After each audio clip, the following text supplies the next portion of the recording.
तो में आप देख सकते हैं जो विधायक जगमोहन आनंद जी हैं उनको डिपो होल्डर्स ज्ञापन देते हुए आपको नजर आ रहे होंगे। देखिए क्या कुछ कहते हैं और क्या कुछ इनका सोल्यूशन होने वाला है। करनाल के पहले विधायक आप हैं जी जिन्होंने डिपो होल्डर के हक में आपने जब कहा कि ये इंस्पेक्टर पैसे ले रहा है या ये पैसे लेता है, आपकी बात सुनिए। बिल्कुल हम यही तो कह रहे हैं कि पहले विधायक ऐसे आप अपना काम ठीक करो। आपका काम ठीक करने के लिए कोई दिक्कत भाई हम ये चाहते हैं अननेसेसरी तंग ना किया जाए। कौन करा सर?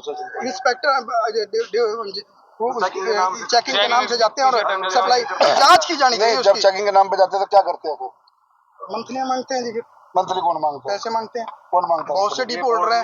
मेरे को नाम लिख के दो। वो तो अब जैसे भी कोई बात होती है मैं आपके संज्ञान में ले ही आता हूँ जी।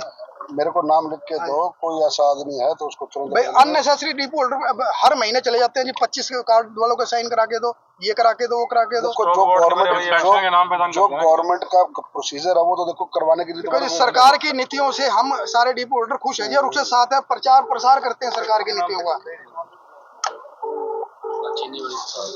और चीनी का रेट 13.5 रुपए जी। 50 पैसे कहाँ से लाए जी? हेलो, ये तो पॉलिसी मैटर है। हाँ जी डीएफएससी साहब क्या हाल चाल है? ये सारे डिपो होल्डर आए हुए हैं आज मेरे पास कैंप कार्यालय में और एक इनका कुछ 6 महीने की कमीशन रुकी हुई है। 5 महीने की कमीशन अब हेडक्वार्टर से ही आती है सर। वो अपने आप ही भेजते हैं सर। वो जो भेजते हैं इकट्ठी आती है पूरे हरियाणा की। नहीं पूरे हरियाणा की ऐसा क्या प्रोसीजर है कि भी 5-5 महीने की कमीशन आती है? सर इकट्ठी आती है सर बहुत समय से ना। वो उसमें हमारे तो कहने से कुछ होता नहीं है।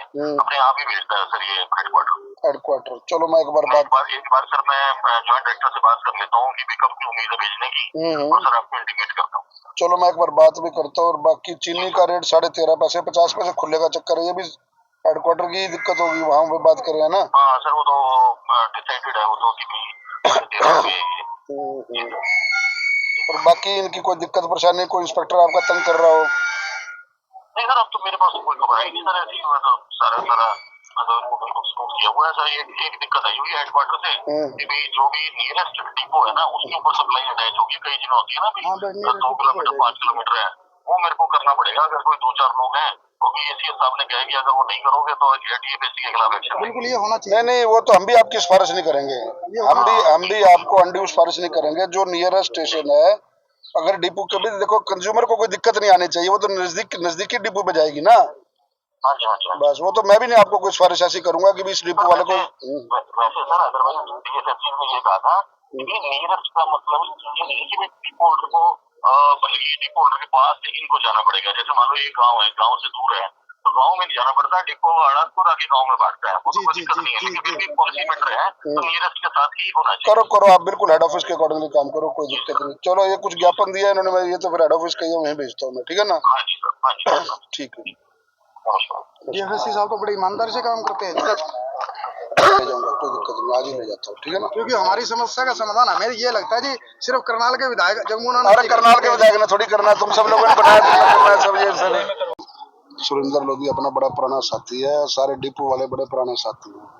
सरकार को लाने में इनका बहुत बड़ा योगदान है। ये वो तंत्र है जो घर घर तक पहुंच रखता है कि हर एक को इन्होंने राशन देना है। ये सरकार की नीतियों का बखान करने का ये एक और तंत्र है। इनको अगर हम पॉजिटिव वे में इनको यूज करें, इनको पॉजिटिव वे में इनका राशन दे, क्योंकि ये राशन देते हैं, इनको घर घर का पता है कि कौन से घर में गरीब है, कौन से घर में अमीर है, कौन से क्या चीज है। ये एक बहुत बड़ी कड़ी है। पिछली सरकारों ने इनको तिरस्कृत करके रखा हुआ है, चोर की संज्ञा दी। बिल्कुल जी, चोर की संज्ञा दिया जाए। ये अब चोर नहीं है, हमारे भाई हैं, वास्तविक अन्नदाता है। लोगों को जब घर में ये अन्न दे रहे हैं, बात कर रहे हैं, एक माध्यम बना रखा है सरकार ने, तो ये अपनी रोजी रोटी भी चला रहे हैं, लोगों को उनका पेट यापन का भी काम, जीवन यापन का भी काम कर रहे हैं। ठीक है, कोई एक आधा डिपो होल्डर कोई गड़बड़ करता होगा, वो ऐसे संज्ञान में आता। मैं तो कई डिपो पे औचक निरीक्षण किया, मुझे कहीं कोई गड़बड़ नहीं मिली। मैंने कंज्यूमर से पूछा तेल मिल रहा है, उनका जी तेल मिल रहा है। अब पीछे से कोई चीज की सप्लाई ना है तो डिपो होल्डर घर से थोड़ी दे देगा। लेकिन 99% करनाल के डिपो होल्डर ईमानदार है, ईमानदारी से काम कर रहे हैं। फिर भी आपके माध्यम से भी अगर कोई डिपो होल्डर की अगर कोई शिकायत है, कोई बातचीत है, तो आप भी लाए। और अब शायद सुरेंद्र लोधी आपको प्रधान बनाया इन्होंने प्रधान बनाया। बड़ा समर्पित आदमी है और ये नहीं है कि भी कोई पैसे लेकर के काम करे, बड़ी ईमानदारी से इनकी समस्या उठाता रहे। उठाने भी चाहिए, वो तो हमारे समाज का पार्ट है, हमारे लोग हैं। अगर इनके साथ हम नहीं चलेंगे तो फिर मतलब अपना क्या फायदा, जब जिन लोगों ने इतनी भारी वोटों से हमारे को यहाँ से जिताया। विधायक जी, एक मुख्य प्रश्न है, अभी लोधी साहब ने भी इस बारे में बात करी है। हाल में एक इंस्पेक्टर अशोक शर्मा की गिरफ्तारी हुई है 68 लाख रुपए के राशन गबन को लेकर, और इन्होंने भी एक बात कही है कि भाई कहीं ना कहीं इंस्पेक्टर जो है वो बेवजह तंग करते हैं, डिपो होल्डरों को परेशान करते हैं और मंथली मांगते हैं। सबका नंबर मेरे पास है, पूरे डिपो होल्डर्स का नंबर मेरे पास है। आपके माध्यम से 999231 सभी डिपो होल्डर जो इनके साथ आ जाए वो भी नोट कर ले, जो नहीं आए वो भी नोट कर ले।